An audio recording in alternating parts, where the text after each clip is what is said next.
Kentucky. Late October. The kind of night that swallows headlights whole. A two-lane highway cuts through the dark hills east of Harlan.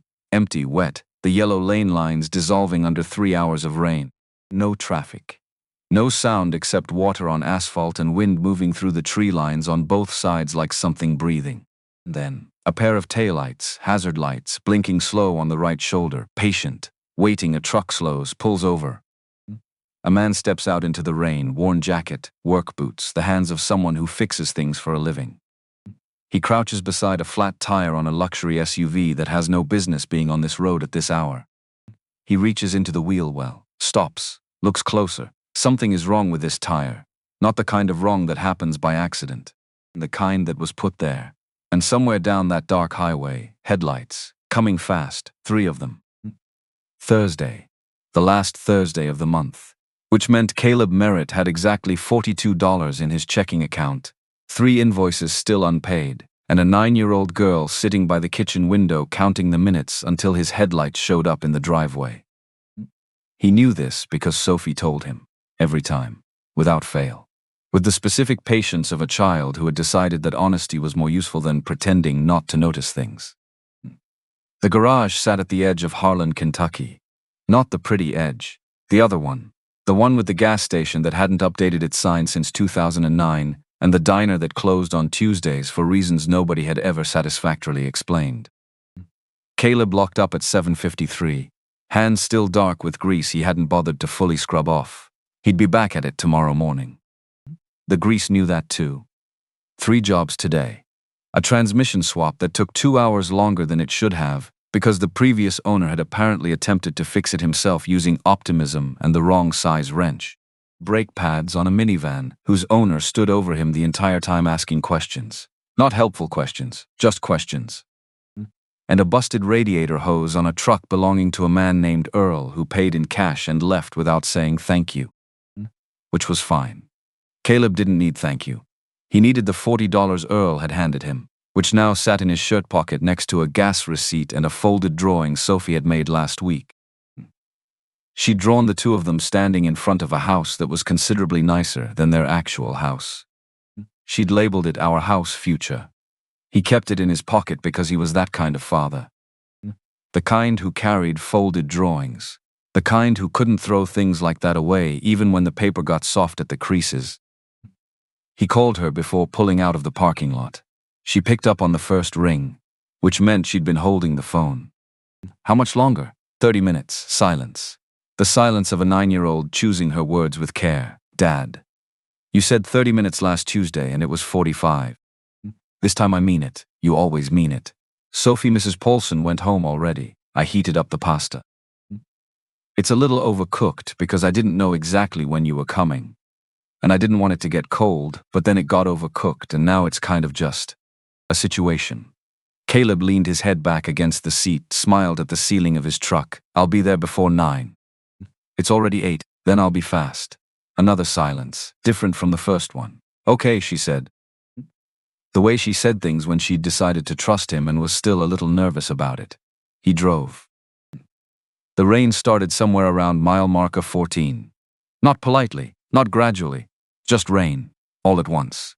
The kind that turns headlights into smears and makes the yellow lane lines disappear and reminds every driver on the road that the road doesn't particularly care about their plans.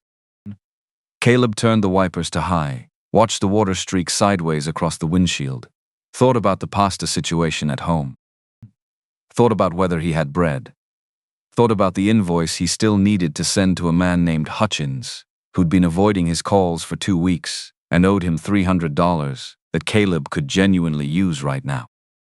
He did not think about stopping. Not at first. The hazard lights appeared in his peripheral vision like an afterthought. Yellow, blinking, patient on the right shoulder, maybe a quarter mile ahead. He registered them the way you registered things on a dark highway. You saw them. You logged them. You drove past them because you had somewhere to be, and it was raining and it was past 8 and your daughter was sitting at a kitchen table with overcooked pasta. He drove past, 40 yards, 50. He exhaled through his nose, pressed the brake, sat in the rain with his blinker going. Because he was this kind of person, who always did this, who had tried many times over many years, to become the kind of person who kept driving. And it failed. Every single time. You're a problem, he told himself. And put the truck in reverse. The car on the shoulder was a current year Suburban. Black. Immaculate, except for the flat rear left tire that had given up somewhere between ambitious and catastrophic. It sat like a very expensive inconvenience. Water ran in sheets off the hood. The hazard lights blinked, blinked, blinked. The woman standing next to it wore a coat that cost more than his truck. Not figuratively. He was almost certain. She was tall. Mid-40s, maybe a touch older. She held herself the way certain people did, like the room adjusted when she walked in, not the other way around. One hand held a phone to her ear. The other gripped the edge of her coat closed against the wind. She watched him pull up with an expression doing considerable work trying to be neutral. He stepped out, got immediately reined on. Walked toward her. She looked him over, took in the grease-stained jacket, the worn boots, the general presentation of a man who had been doing physical labor since approximately 7 that morning. Something moved across her face, assessment or alarm. Possibly both. Are you planning to help me, she said, or were you going to rob me first and then help me? Because either way I'd like to know the order. Caleb stopped walking, looked at her. I've got a jack in the truck, he said. That's not a denial. It's also not a threat. It's a jack, you've got a flat, you want help or not? She watched him for another second, then she stepped to the side, just slightly, which he took as a yes. He went back to the truck for his gear. The thing about changing a tire on the side of a wet highway at 8:15 at night is that it's not complicated. It's just unpleasant. Cold water down the back of your neck. Gravel pressing into your knees. The occasional passing truck sending spray across the shoulder like it's making a personal comment about your life choices. Caleb didn't mind. He'd worked in worse places. He tried not to think about that too often. But it was true. And his knees remembered. He crouched beside the rear wheel. Set the jack.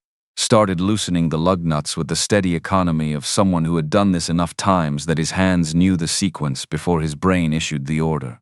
The woman had moved back toward the car and was talking quietly into her phone. Not a personal call. Her posture was too straight for that. Too controlled. Business, then. Something important enough to keep going in the rain on the shoulder of a highway in eastern Kentucky. He worked.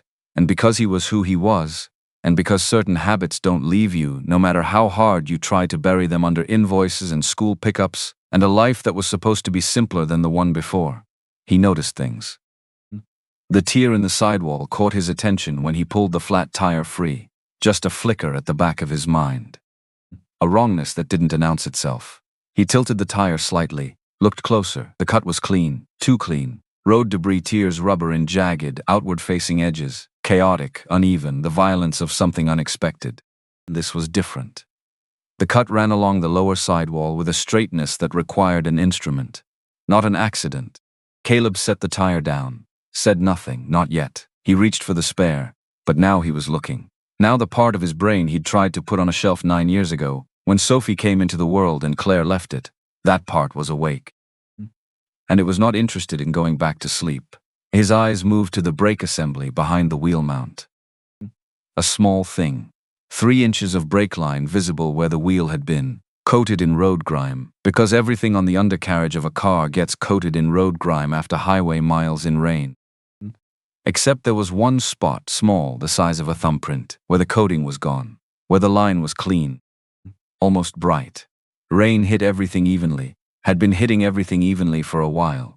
That section should not have been bright. Someone had wiped it recently, deliberately. Caleb sat very still for a moment. Then he picked up the lug wrench and went back to putting on the spare.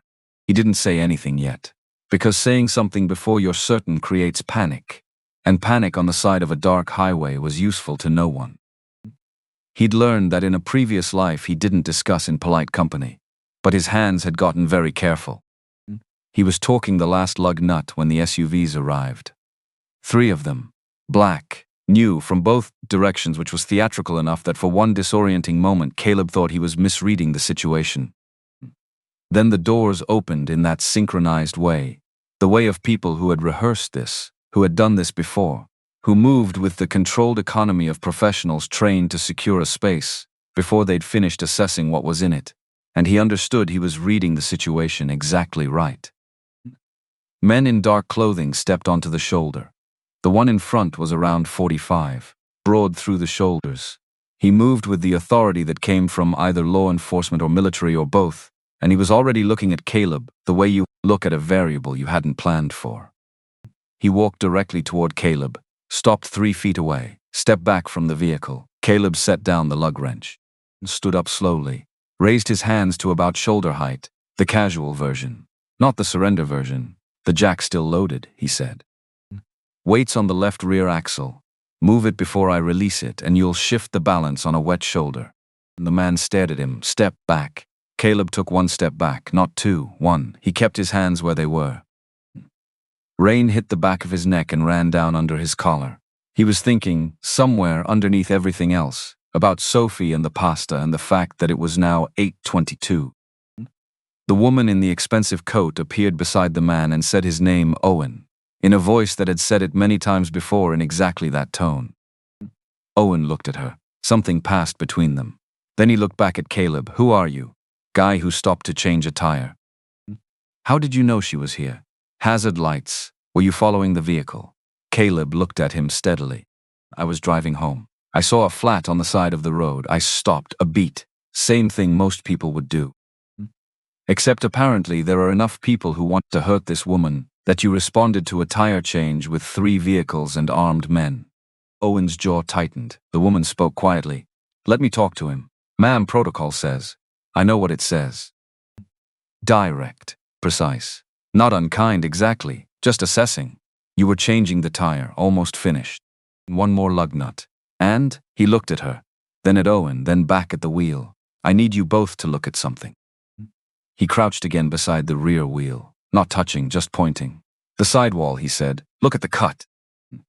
Owen leaned in despite himself. He was a professional. He couldn't help it. The cut was visible now that the tire was off and the shoulder light hit it at the right angle.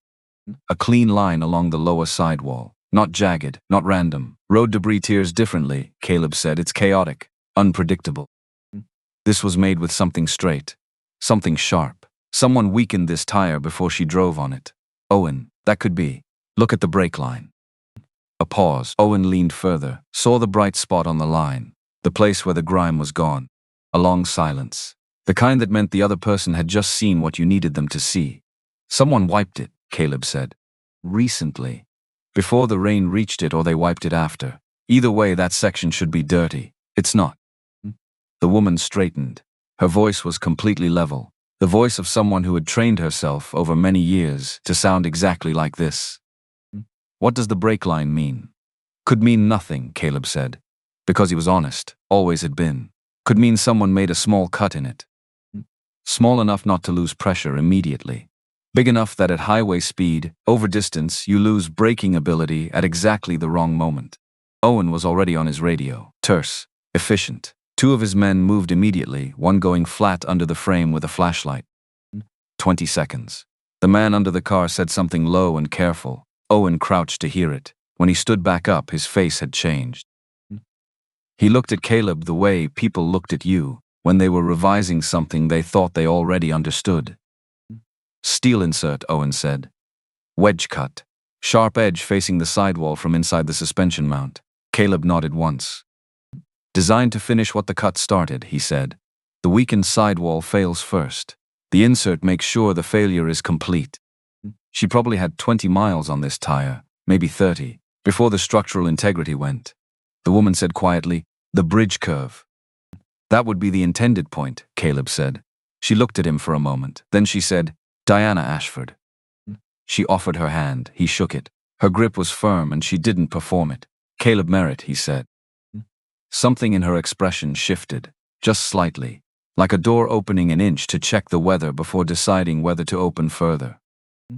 Then the white cargo van appeared on the opposite shoulder. No one saw it arrive. It was simply there, sitting in the dark past the barrier, angled in a way that gave it a clear sightline to Diana's Suburban, without catching the sweep of the convoy headlights. Caleb saw it. Didn't look at it directly. Don't react, he said quietly. Owen clocked it with a glance, kept his body still. They're not watching to see if it worked, Caleb said. They already know it didn't. The convoy is here. She's standing up. He kept his voice low and even. They're confirming, updating whoever sent them. Owen, very quietly, then we move on them. If you move on them now, the person who sent them knows their observation team was made. Within 30 seconds, everything changes. Caleb didn't look away from the wheel. Let them finish. Track the van from a distance after it leaves. Owen keyed his radio. Gave an instruction so quiet it barely reached Caleb. 200 yards down the shoulder, one of the convoy vehicles went dark. The van sat for 90 more seconds. Then pulled out, easy, unhurried. Like someone leaving a parking lot after deciding not to buy anything. The dark vehicle followed. Caleb turned back to Diana Ashford. "The stop before this one," he said. "The last time you got out of the vehicle." "How long were you stopped?" Diana didn't hesitate. 12 miles back, a gas station. I went inside to take a call. Maybe 10 minutes. "Was that stop scheduled?" A pause. Owen looked at Diana. Diana said, "No, I decided in the car."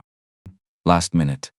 Caleb stayed crouched, looked at the brake line, looked at the tire, looked at the wet pavement where the convoy vehicles had stopped. Then he stood up. Then whoever placed these devices knew about a stop that wasn't on the original schedule. He looked between them. Not accusatory. Just delivering information. They're not tracking the vehicle. They're tracking the itinerary. In real time. From inside. Owen's expression did something complicated. Not surprise. The more difficult thing, the expression of a man being made to look at a possibility he had been deliberately not looking at. Because looking at it meant something he wasn't ready for. No one spoke for a moment. Rain ticked against the convoy roofs. "You're coming with us," Diana said, not a question. Caleb looked at his truck 20 yards away on the shoulder. Engine off, rain beating on the hood. He thought about Sophie, about the pasta, about 8:22 becoming however late this was going to become. About the way she said okay in that voice when she decided to trust him and was still a little nervous about it. He pulled out his phone, held up one finger to Diana, walked back to his truck, sat inside, dialed. Sophie picked up on the first ring. Again. "You're not 30 minutes away," she said, before he could speak. "I know, how do I know that?" "Because I'm calling instead of just showing up."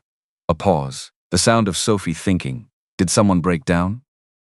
Caleb looked through the windshield at Owen repositioning his team. At Diana Ashford standing in the rain, phone back at her ear, already making the next call. "Something like that," he said. "Are they okay? Working on it?" "Dad, yeah. Don't do the thing where you say an hour and it's actually 4 hours." "I know, Sophie, you literally." "Keep the front light on," he said. "I'll be home." She went quiet. Then, quietly. "Okay," he hung up. Sat for a moment in the silence of the truck. Here was the thing about stopping. Not the dramatic version of it. Not the version where a person sees something clearly and steps forward with their jaw set and their eyes open. The actual version, where you have $42 in the bank and pasta waiting at home, and you pull over, anyway because your feet turned around before your brain finished the argument. Because that's who you are. Because once you see the trap, you can't drive away from it. You can tell yourself it's not your problem. But the trap is still there.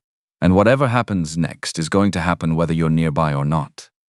The only variable is whether someone who understands it is in the room. He grabbed his tool bag, got out of the truck, walked back through the rain.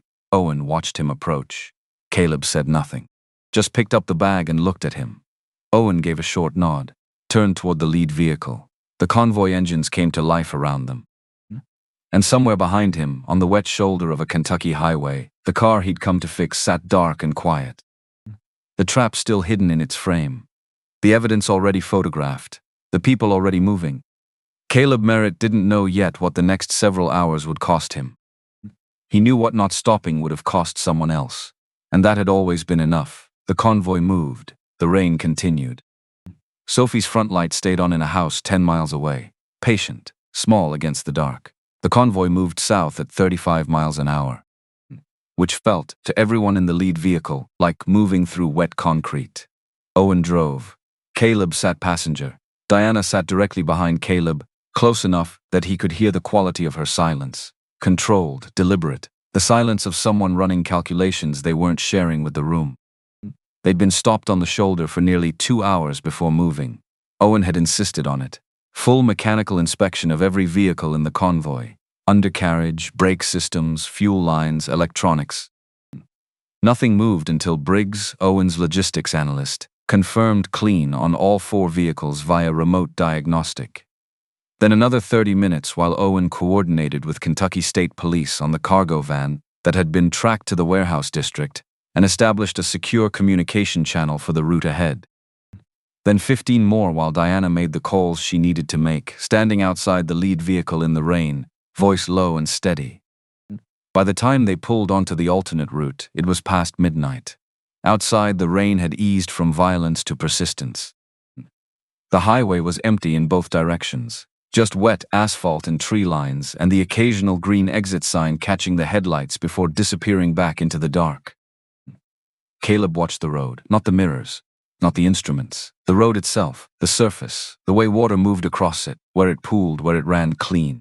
The shoulders, the tree lines, the geometry of the route as it unfolded ahead of them.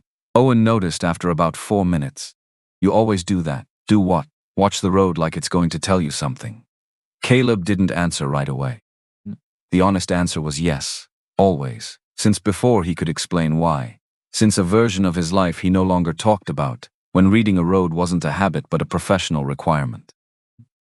When understanding what a road would do to the vehicles traveling, it was the difference between everyone going home and no one going home. Habit, he said. Owen accepted that, because Owen was the kind of man who recognized certain answers for what they were, complete, even when they were short. The radio crackled. One of the rear vehicles checking position. Owen answered in the shorthand of people who'd worked together long enough that full sentences were a courtesy they'd stopped needing. Diana leaned forward slightly. How long to the alternate junction? About 8 miles, Owen said. 8 miles at 35. Caleb did the math without deciding to. 13, 14 minutes. Enough time for things to go wrong if someone had thought ahead. And someone had thought ahead. That was the part that kept pulling at him. Not the sabotage itself. Sabotage happened, he'd catalogued more of it than he could comfortably recall. What he kept returning to was the architecture, the layering. The tire weakened first, the insert to guarantee the failure, the brake line as the final measure. 3 mechanisms, 3 separate failure points, designed so that if one was found, the others would complete the job independently. That wasn't improvised anger. That was patience, planning, someone who had thought through contingencies, which meant they'd plan for the possibility that the first trap might not work alone. Which meant there was likely something else on this road. He didn't say this yet, he was still building the picture. And incomplete pictures, stated out loud, created noise. He'd learned that too. Diana's phone buzzed against her knee. She looked at it.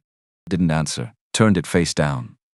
Owen glanced in the rear view. Do you need to know? One word. The kind that closed a door without slamming it. The phone buzzed again. She left it face down. Caleb kept his eyes on the road ahead and filed that away with everything else. Tell me about tomorrow's meeting, Caleb said. Not a demand, just an opening, left there for her to take or leave. Quiet from the back seat. Long enough that he thought she'd chosen to leave it. Then, the vote determines control of the Capital Allocation Committee. 5-year investment direction for the company. Flat. The voice of someone reading from a document they'd memorized. If it passes the way I've structured it, I have authority to open an internal audit on a series of investments from 5 years ago that were managed incorrectly, Caleb said. A pause. Someone made decisions that cost the company $40 million and then structured the paperwork so those decisions were unfindable without knowing exactly what you were looking for. And the audit makes them findable. Yes.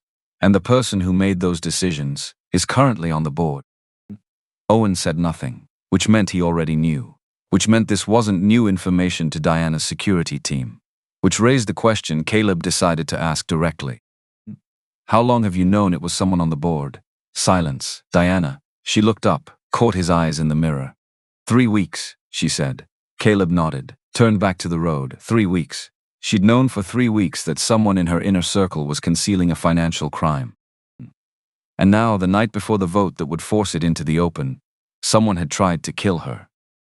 And her security chief, professional, capable, clearly not careless, had not seen it coming.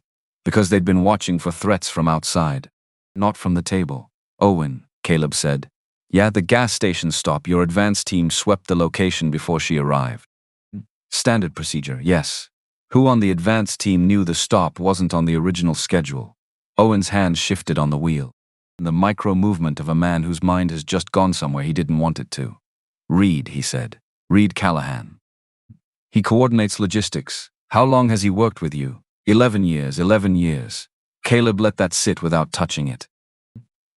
Because there was nothing useful to say about 11 years that made this easier.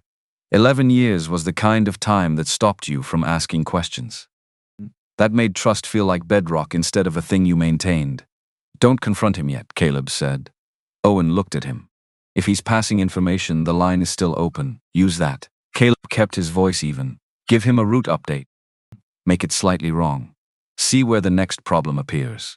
Owen stared at the road for a moment. You're asking me to run a false feed through one of my own people. I'm asking you to use the channel that already exists before whoever is on the other end decides to close it. A beat. If you confront Reed now, the person receiving the information goes dark. You lose your only window into what they know and where they're positioned.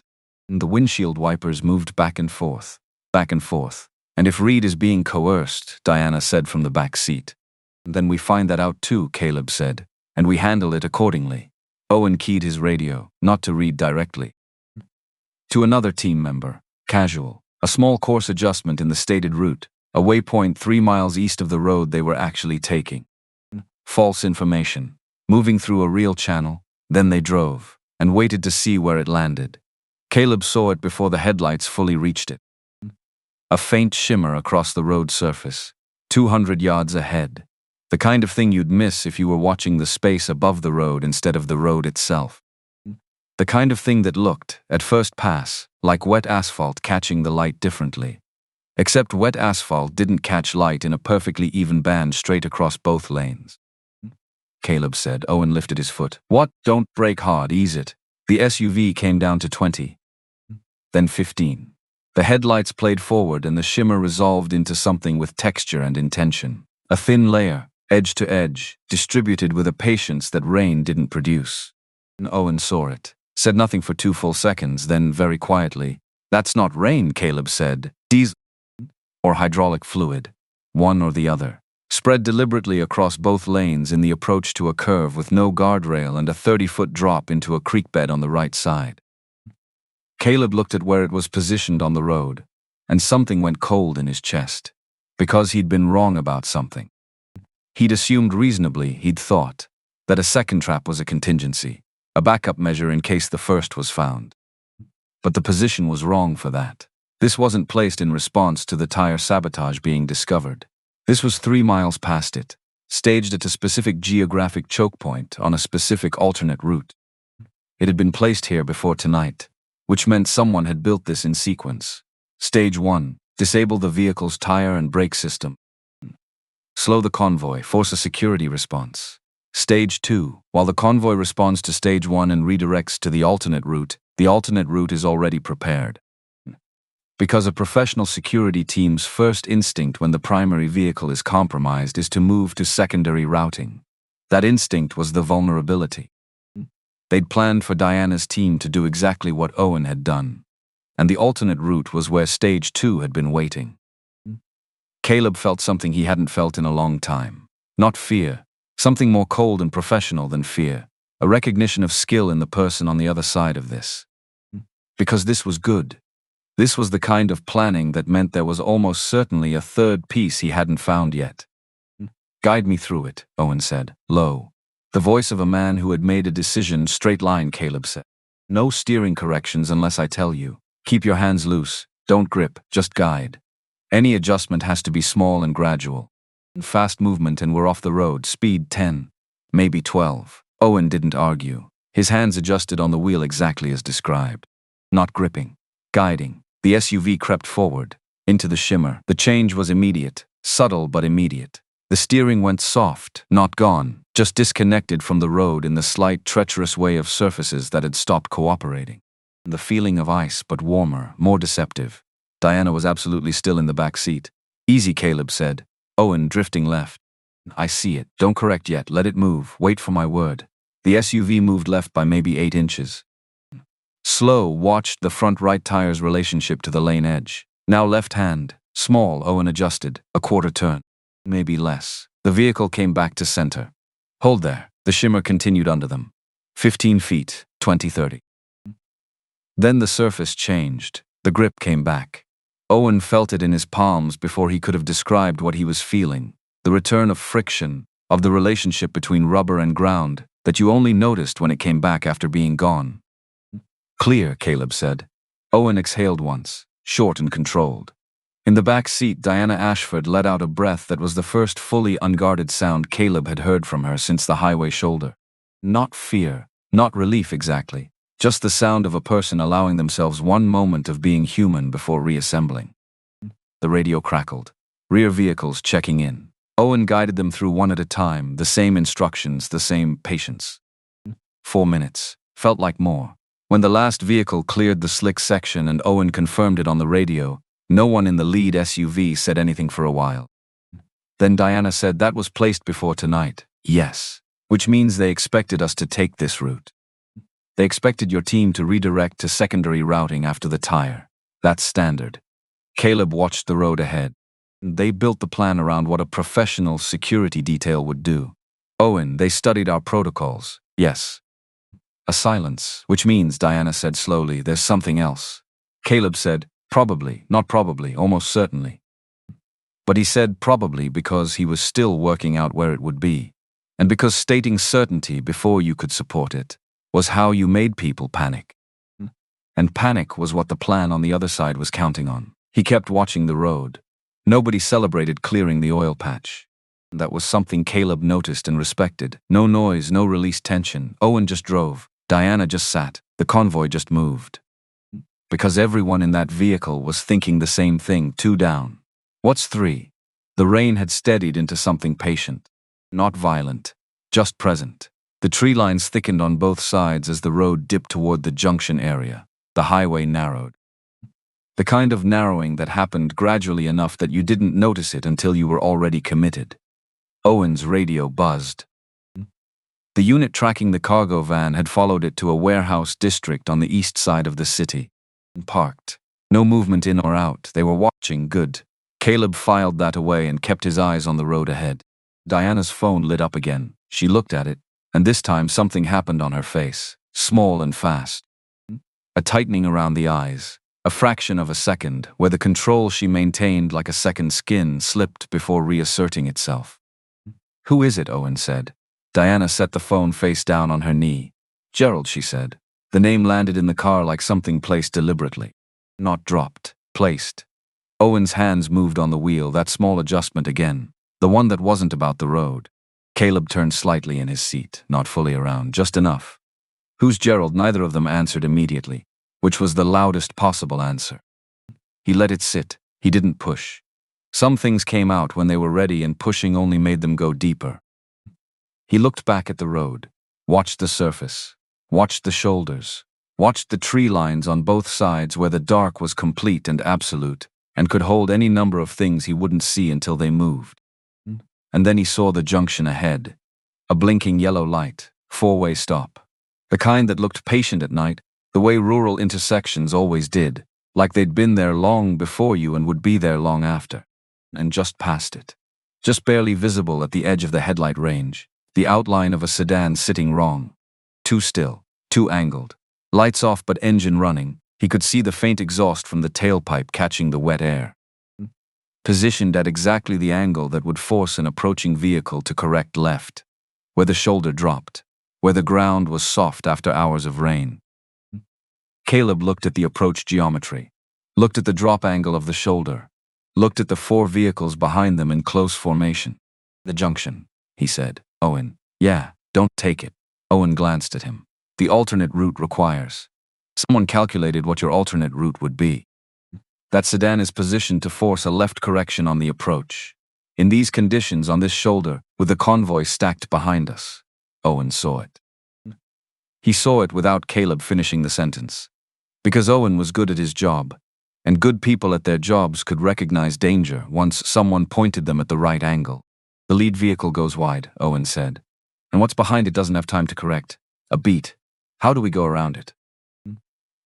Caleb had been watching the right side of the road for the last mile without letting himself acknowledge why.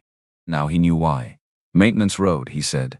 Before the junction, service access for the power line clearing. About a half-mile back, no, coming 40 yards. There's a gap in the fence line on the right. Looks like nothing. Owen squinted through the windshield. I don't see. 3 dead oaks on the right side. The gap is just past them, packed gravel. It comes out on Route 11 south of the junction. Owen looked at the blinking yellow light ahead, at the sedan sitting wrong in the dark. If that road isn't there, it's there.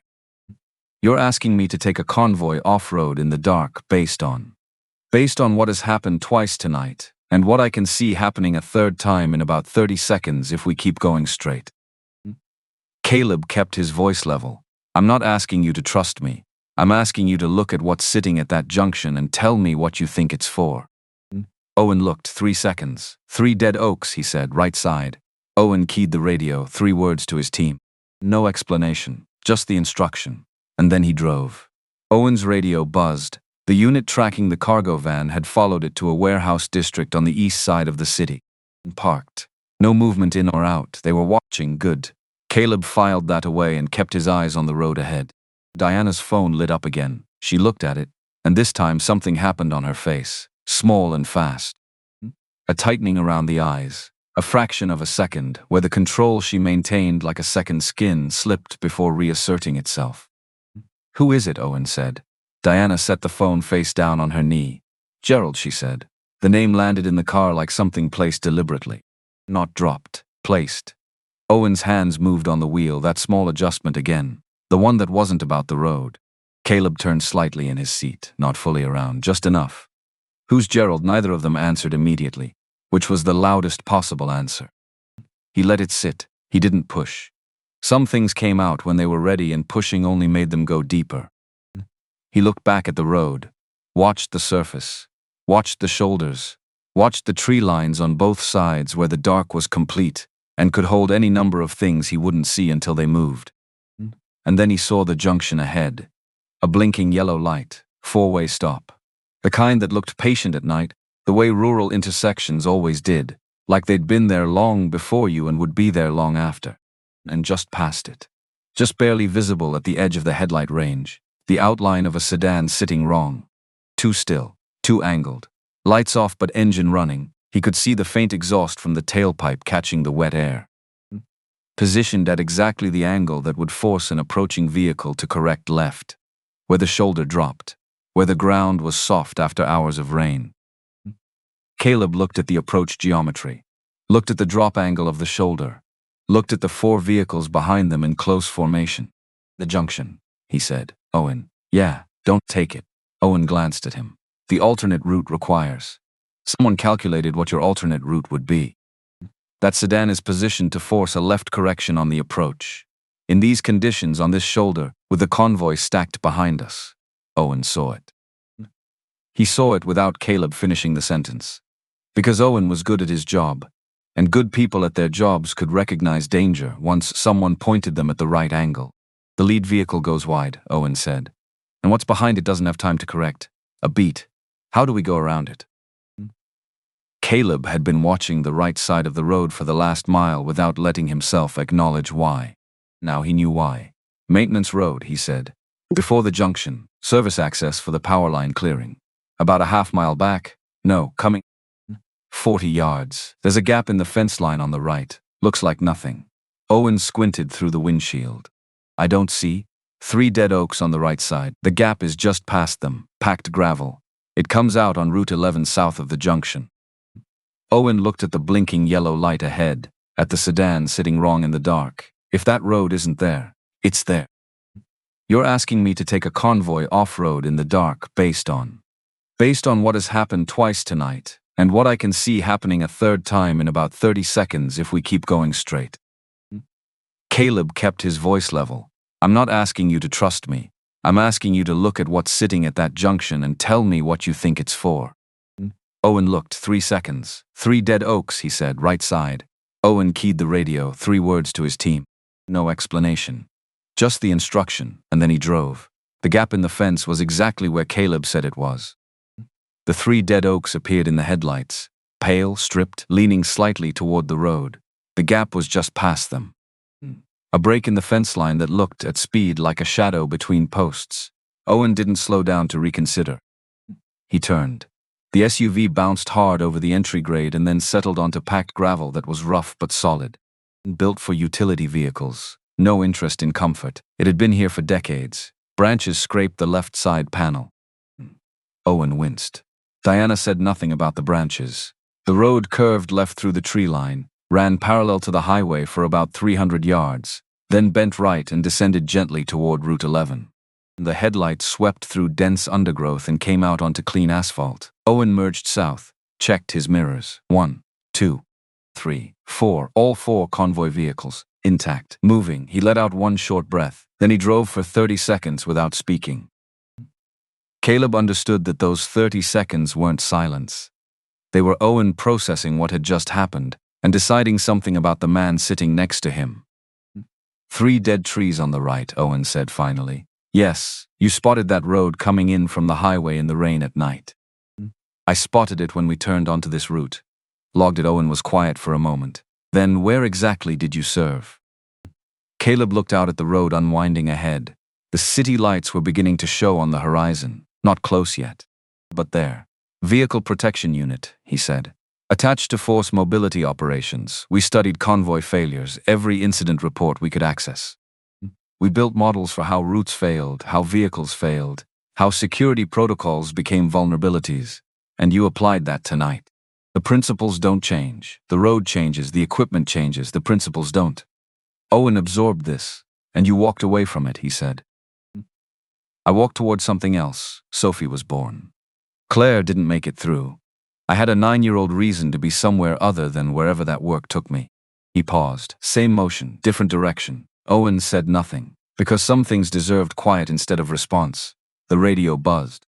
Owen answered, listened, looked at the road. Then he lowered the radio and said without inflection, That's Reed. The name sat in the car. Diana leaned forward. Owen said, He came back on the channel. He says, a pause. He says they have his son. The words were simple, short, and they changed the weight of everything in the vehicle immediately and completely. Reed Callahan. 11 years. The man who'd coordinated the last-minute stop. Who'd known about the schedule change in real time. Who had been, for some number of weeks, the conduit between Diana's itinerary and whoever had used it to build tonight. Not a traitor. A father who had run out of doors. Caleb understood that distinction the way he understood most things, not with his head first. With the part of him that lived below the head. The part that knew, without needing to calculate it, that there was no version of himself that wouldn't burn everything down to keep Sophie safe. He didn't excuse what Reed had done, but he knew what had done it. Get him back on the line, Caleb said. Tell him the convoy is safe. Tell him we know the situation and we're not coming after him. We need a location. Where is the son? Owen, he might not, he will. Because right now he thinks he's choosing between 2 bad options and you can take one of them off the table. Caleb kept his voice steady. Tell him cooperation protects his son. That's what he needs to hear. Owen keyed the radio. The response took 3 minutes. 3 long minutes in which the convoy rolled through the outer edge of the city, and the buildings began replacing tree lines, and Diana Ashford sat in the back seat, with her hands folded in her lap, and her expression doing the precise work of a woman holding many things together by force of will. Then Reed's voice came through, unsteady. Young-sounding in a way his voice probably hadn't sounded in years. The voice of someone who had been carrying something for too long, and had just been told it was possible, maybe, to put it down. He gave an address, East Side. A warehouse that had been empty since a distribution company closed 18 months ago. Owen relayed it to city police in 2 sentences, then set the radio down. And for the first time since Caleb had watched him step out of a black SUV on a highway shoulder with his hand near his sidearm, Owen Strickland's shoulders dropped. Not much. Just fractionally. The physical release of a tension he'd been holding without naming. Caleb didn't say anything about it. Some things you let a person have without comment. Diana spoke from the back seat, quiet, more to herself than to either of them. He's been living with this. Yes, Caleb said. For how long? Long enough that it became the shape of his life. That's how these things work. The first day is impossible. By the time enough days have passed, impossible becomes just what you do. Diana looked at her hands. I would have fired him, she said. If I'd known, I know, and now. Caleb looked at the city lights growing ahead of them, at the wet streets beginning to show traffic signals, and the signs of a place still awake, indifferent to what had happened on the roads outside it. Now you know more than you did before, he said. What you do with it is yours to decide. She was quiet for a long moment. Then her phone lit up again. Gerald. She looked at it. This time she answered.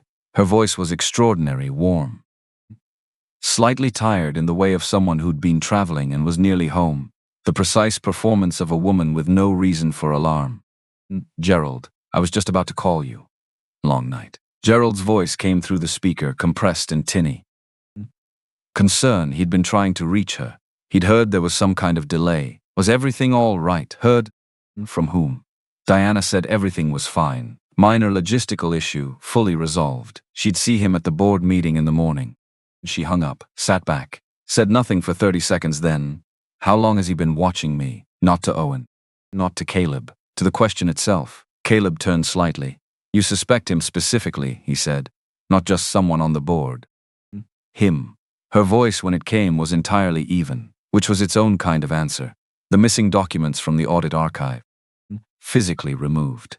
She looked at her phone on her knee. Gerald helped me design that archive system 14 years ago. He knows how it's organized, which means he knows exactly what to remove and where to put it so it disappears, without knowing what you're searching for.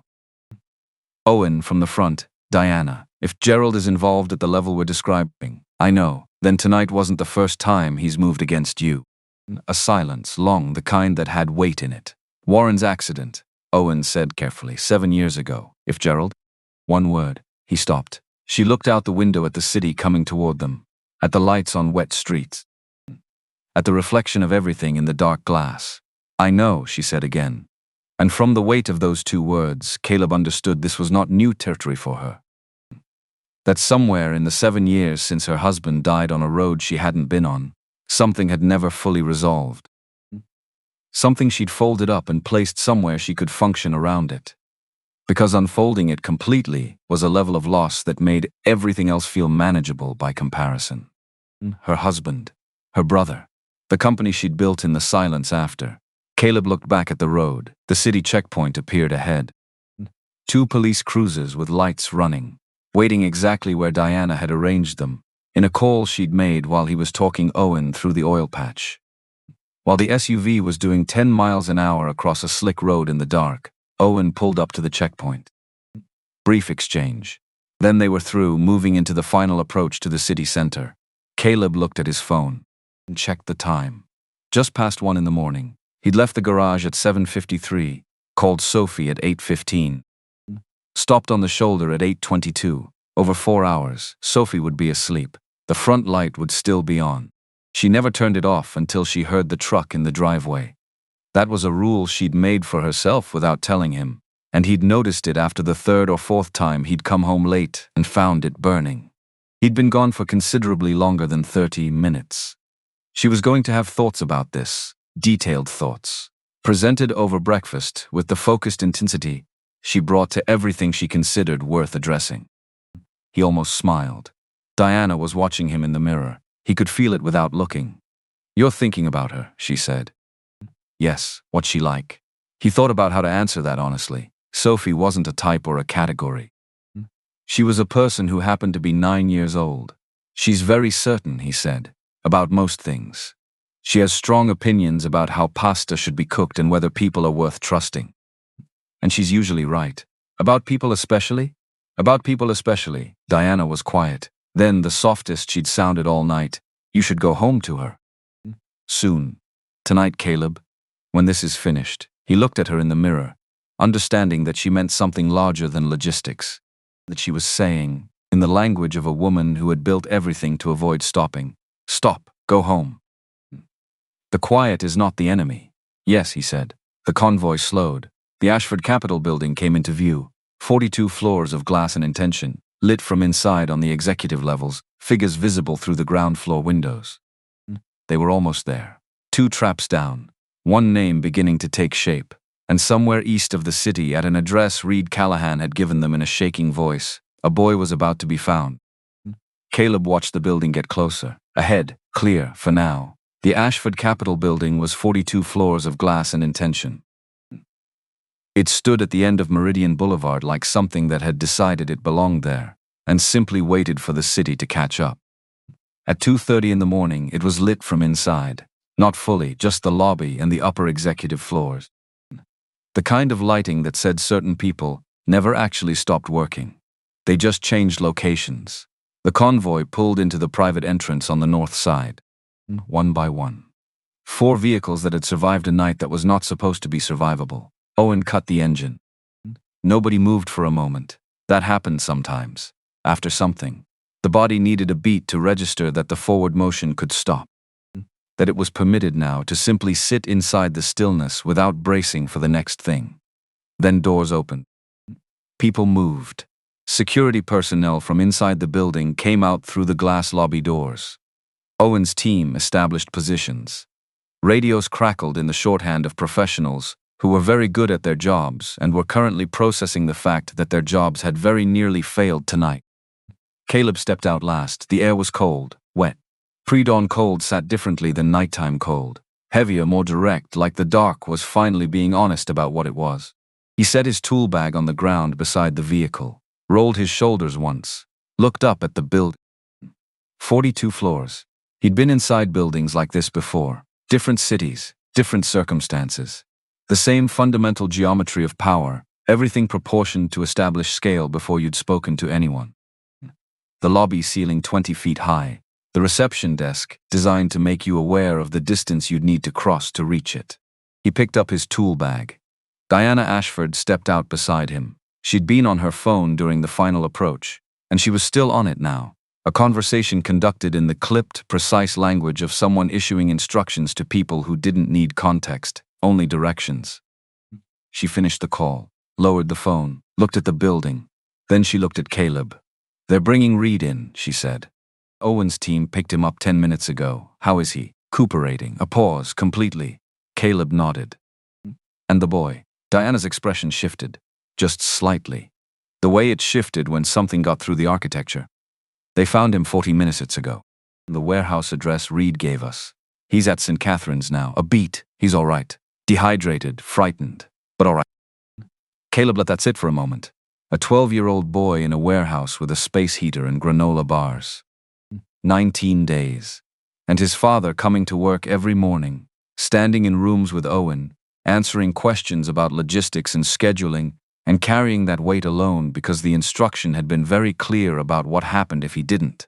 "Good," Caleb said. "Just that." Diana looked at him for a moment. Then she walked toward the entrance, and Owen fell into position beside her, and the convoy of people who had been through something together moved inside out of the cold. Caleb followed. Because he wasn't finished yet. He just wasn't entirely sure what he was waiting to finish. They brought Reed Callahan in at 2:15. Not in handcuffs. Owen had made that call quietly, before they'd left the vehicles. A single instruction to the team member handling the pickup. No cuffs. Because Owen Strickland, for all his professional rigidity, understood a distinction that mattered. Reed wasn't a prisoner. He was a complication. And complications deserved to be handled with enough precision to know what they actually were before you treated them like something else. Reed looked like what he was, 42 years old, medium height. The kind of face that didn't register at first glance, and then registered completely on the second. Tired in a way that sleep wouldn't fix, scared in the way of someone who had been waiting for a specific door to open for a long time, and was now watching it open and didn't know yet what was standing on the other side. He'd been carrying this for 19 days, 19 days of coming to work, of answering Owen's morning briefings, of coordinating schedules and advance sweeps and route confirmations, of being the person everyone trusted with the logistics of keeping Diana Ashford safe, while feeding the information that made her unsafe. Owen met him in the small conference room off the main lobby, not across a table, at the corner of it. That placement mattered. Caleb noticed it through the glass panel in the door and understood that Owen had thought about it. Caleb stood in the hallway outside, not because anyone had asked him to stay out, because this wasn't his room to be in. This was a conversation between two men who had worked together for 11 years. And one of them had just spent 19 days doing the unthinkable, and whatever happened in that room needed to happen without an audience. He watched through the glass. Reed's hands were on the table, still, the stillness of someone who had decided not to hide anything anymore. Who was past the point where hiding served any purpose. Owen leaned forward, said something. Reed looked up, said something back. Then Reed put his face in his hands, not crying. Or maybe crying. It was hard to tell through glass at this distance. But the shape of it, the way his shoulders moved, the way he stayed that way for a long moment while Owen sat beside him without moving, said enough. Caleb turned away from the glass, sat down on a bench against the hallway wall, put his head back, closed his eyes. Not sleeping, just stopping. The first time in hours he'd been able to stop completely, and his body registered it with the immediate insistence of something that had been waiting for permission. He thought about Reed in that room, about what 19 days looked like from the inside. Day one, when the call came and the photo arrived, and the instruction was given and the math was done in a single terrible minute, and the only answer the math produced was this one. Day two, when you went to work anyway because the alternative was worse. Day 6, when it started feeling like a thing you were doing instead of a thing that was being done to you. Day 14, when you stopped being able to clearly remember what you'd been like before day 1. He didn't excuse it. But he understood the arithmetic. And understanding the arithmetic was not the same as excusing the outcome. He'd learned that distinction over years and miles and a lot of situations that didn't have good options. It was one of the few things from that previous life he'd brought forward intact. Diana appeared at the end of the hallway, perhaps 20 minutes after Caleb had sat down. She walked toward him without hurrying, sat down on the bench beside him, not across from him, beside him. For a moment, neither of them said anything. The building hummed around them, ventilation, lighting systems, an elevator somewhere moving between floors, the sounds of a structure that didn't know or care what was happening inside it. Reed's son is at the hospital, Diana said. Precautionary, he's going to be fine, good. She looked at the glass door, at Reed and Owen visible through it. He's been doing this for 19 days, she said. Yes, coming to work, answering my questions, sitting in security briefings, a pause, telling them where I was going to be. Yes. And he did it because they had his son. Caleb kept his voice even, and because when someone has your child and gives you an instruction, you follow it. You tell yourself it's temporary, that you'll find another way, and every day that passes, the other way gets harder to see. Diana was quiet for a moment. You sound like you've thought about this. I have a 9-year-old daughter, he said. I've thought about it. She looked at him. What would you have done? He didn't answer right away.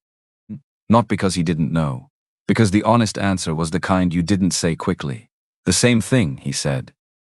And I'd have hated myself for it, and I'd have done it anyway. Diana looked back at the glass door. I don't know what to do with that, she said.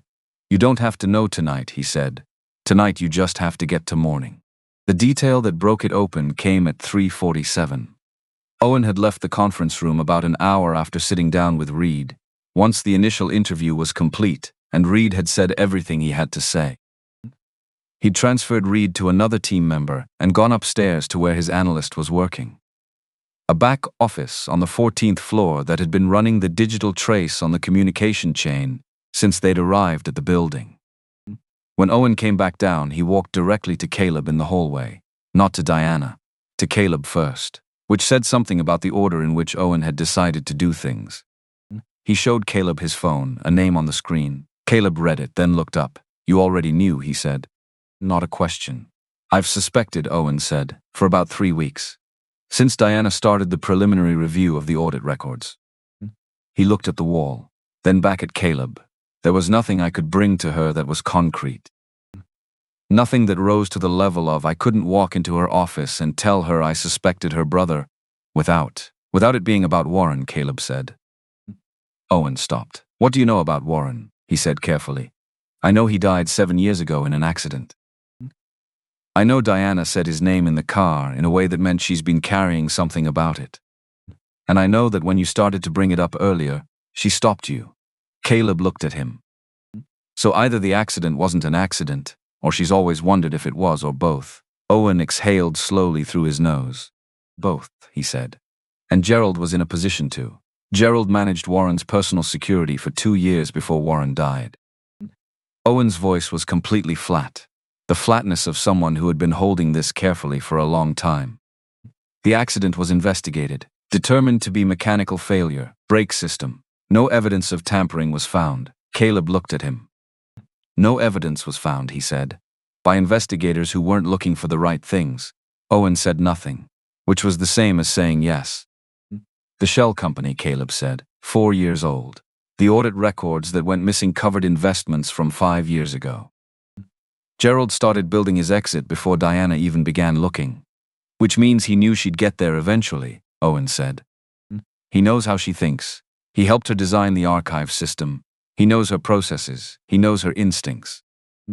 Caleb looked at the conference room door. He knew that if he gave her enough time, she'd find the gap.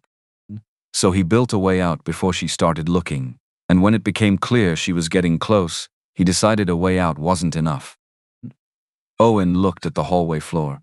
He called her 6 times tonight, Owen said, starting around 11:30, around the time the convoy would have been approaching the bridge curve. If the plan had worked. He was checking, Caleb said. Yes, and now he's been checking for several hours and not getting the answer he expected. Yes. Caleb stood up from the bench, picked up his tool bag. You need to tell her, he said. And then you need to move quickly. Because he's been waiting for a confirmation that hasn't come. And at some point he's going to decide that waiting is no longer the right move. Owen nodded. Once, the nod of a man who had known this was coming and was done not doing it.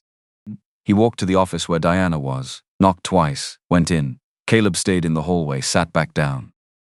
Closed his eyes again. 18 minutes. That was how long it took. He tracked it without meaning to. Some habits were too deep to turn off. She came out at 4:11. Owen stayed inside, already on calls. He could hear the low, efficient rhythm of them through the closed door. FBI field office, company legal counsel, board members who were about to have a very unusual morning. Diana closed the door behind her. Stood in the hallway, saw Caleb on the bench, sat down beside him again, the same bench, the same position. But entirely different from the first time, 20 minutes ago, because she was carrying something different now. Something that had a name and a history, and 7 years of everything she'd built on top of it. She didn't speak immediately, he didn't prompt her. The hallway was the same as before. The building hummed, the ventilation ran. The elevator moved somewhere in the distance. Gerald started the shell company 4 years ago, she said, before I began the preliminary audit review. Before I made any visible move toward investigating the investments. He knew you'd get there eventually, Caleb said. Yes. A breath. He knows how I think. He's known how I think for 40 years. She stopped, looked at her hands in her lap. He was in the room when they told me about Warren. He drove me to the hospital. He sat with me through the night. She paused for a long moment. He held my hand. Caleb said nothing, because there was nothing to say that wouldn't make it smaller. And this was not something that should be made smaller. I built the company after Warren died, she said. Everyone said it was how I processed grief. And having purpose. Moving forward. She looked at the wall across from them. For the first 2 years, maybe it was. And after that, it was just motion. Because if I stopped moving, I'd have to feel how quiet everything had become. She stopped again. Caleb waited. Gerald was there for every piece of it, she said. Every acquisition, every board meeting. Every crisis that needed managing. He was the first person I called when something went wrong. The last one I'd have suspected of. She didn't finish the sentence. Warren's accident. The brake system. Her voice was completely even. The evenness of someone who had rehearsed this privately in the dark many times. I always thought, I never said it out loud. To anyone. You knew, Caleb said. Not a question. Not an accusation. Just the fact of it, stated quietly. She was still for a moment. I didn't let myself know, she said. There's a difference. Yes, he said. There is. They sat in that for a while. The building hummed. The investigators who looked at Warren's accident, she said. They found no evidence of tampering. They weren't looking for the right things, Caleb said. And by the time anyone looked, the vehicle had been sitting in an impound lot for weeks, in the rain. He paused. Certain kinds of modifications are designed to degrade after they've done their job, so that by the time anyone with the right knowledge looks, there's nothing left to find. Diana turned her head and looked at him directly. You know this, she said. Specifically, yes, because of your work.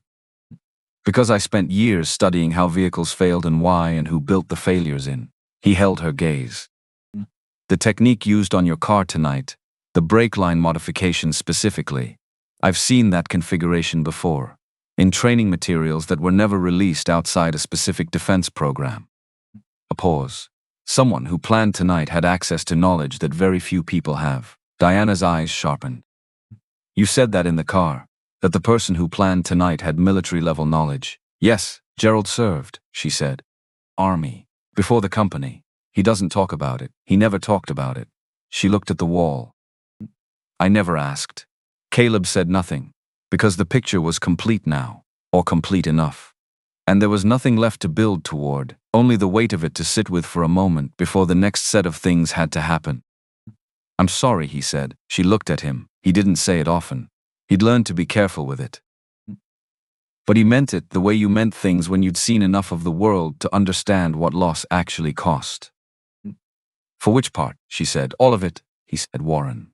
The company you built in the wrong direction tonight. He paused. The 40 years of a brother you thought you had. She looked at her hands. For a long moment she was very still. Then she said, Owen thinks I should take a leave after this, after the board meeting, after the investigation is underway. What do you think? I think I've been in motion for 7 years and I don't know what I look like standing still. You look like a person, Caleb said. That's all. Same as everyone else when they stop. She almost smiled. Almost. You make it sound simple. It's not simple, he said. It's just true. She looked at him for a moment. Something in her expression that he couldn't quite name. Not softness, exactly. More like recognition. The look of someone encountering something they'd forgotten existed. How do you do it? She said. The quiet. You said in the car that it stopped feeling like loss eventually. How long did that take? He thought about it honestly. About 3 years, he said. Before it started feeling like space instead. Room for other things. He paused. And it still feels like loss sometimes. That doesn't go away. But it stops being the only thing in the room. She was quiet. Sophie, she said. Yes, Sophie helped. Because she needed you. Because she needed me. And because she made the quiet feel inhabited. Like it had someone in it. He looked at the hallway floor. You can't fill it with a company. I don't think. I think the company just makes the quiet louder. Diana Ashford, CEO of 42 Floors of Glass and Intention, sat on a bench in a hallway at 4 in the morning and said nothing for a while. And Caleb Merritt, who had stopped on the side of a road 3 hours ago, because he couldn't make himself keep driving, sat beside her and let the nothing be enough.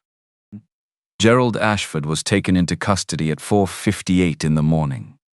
At his apartment on the west side of the city, 12 blocks from the building where his sister was sitting in a hallway.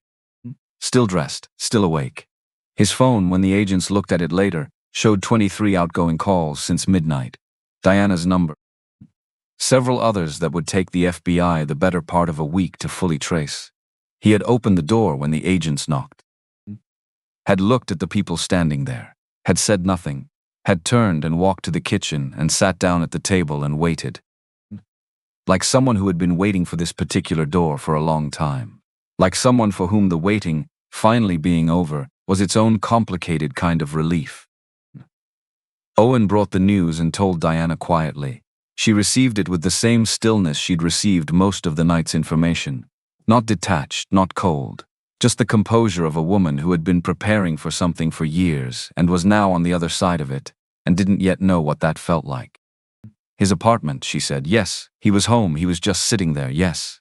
She nodded slowly. Said nothing else about it.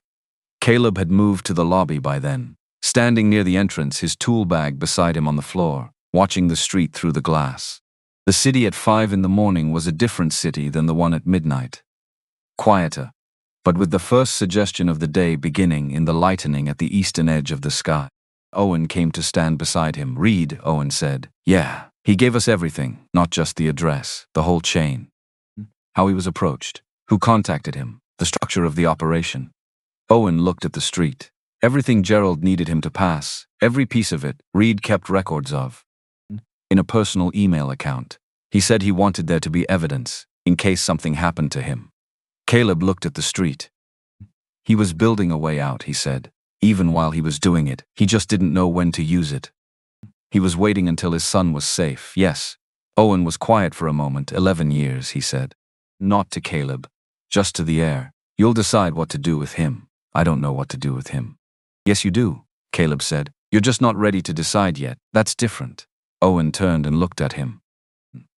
The look of a man who had been sizing someone up since a highway shoulder in the rain, and had arrived at a conclusion. You know, Owen said, when you walked onto that shoulder tonight, I thought you were either a threat or somebody's problem. Reasonable. You had grease on your hands. Still do. Owen looked at the tool bag. She's going to offer you something, he said. Consulting, advisory, something formal. She doesn't ask often. She builds structures so she doesn't have to ask. But she's going to ask. I know. Think about it seriously. I will. Owen nodded once, went back inside. Caleb stayed at the glass. Watched the street. Watched the sky at the edges. The dark making small concessions to morning. Not light yet, but the absence of absolute dark. The place between. Diana appeared in the lobby behind him. He saw her reflection in the glass before he turned around. She walked toward him without hurrying. No phone in her hand. No agenda visible on her face. Just a woman who had been through something long and had arrived at the other side of it.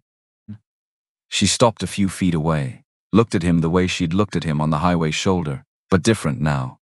Not assessing, not calculating, something quieter than either. The FBI gets here at 7, she said. Owen told me, and the board meeting is at 9. I know. She looked at her hands for a moment, then back at him. The people who planned tonight studied everything about me, she said. My schedule, my route, my team's protocols, my contingency procedures. She paused. They were thorough. They were patient. They built something that should have worked. Yes, he said. They didn't plan for you. No. They didn't plan for a man who stopped on the side of a road because he couldn't make himself keep driving. That's usually how it goes, he said. The thing that breaks a careful plan isn't another careful plan. It's the unaccounted for. You're not unaccounted for, she said. Random doesn't notice brake lines. Random doesn't read maintenance roads in the dark. The stopping was random, he said. Everything after that was just what I know. She held his gaze. Then she extended her hand. He shook it. Her grip the same as it had been on the highway shoulder. Firm, no performance. The handshake of someone who meant it. I'm going to call you in a few days, she said, when things are processed. Owen told me that too. Of course he did. Something briefly warm in her expression. Think about it. I will. She held his hand for just a beat longer than a handshake required. Then she let go. Caleb, yeah, thank you for stopping. He looked at her for a moment. Keep the lights on, he said. In the building. It doesn't have to be the only thing, but it can still be something. She understood that. He could see it. She nodded once. Then she turned and walked back into the building. Back to the work.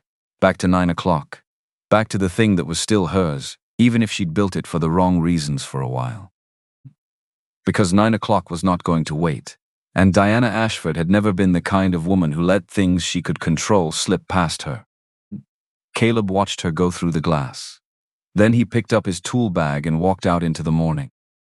He got his truck back first.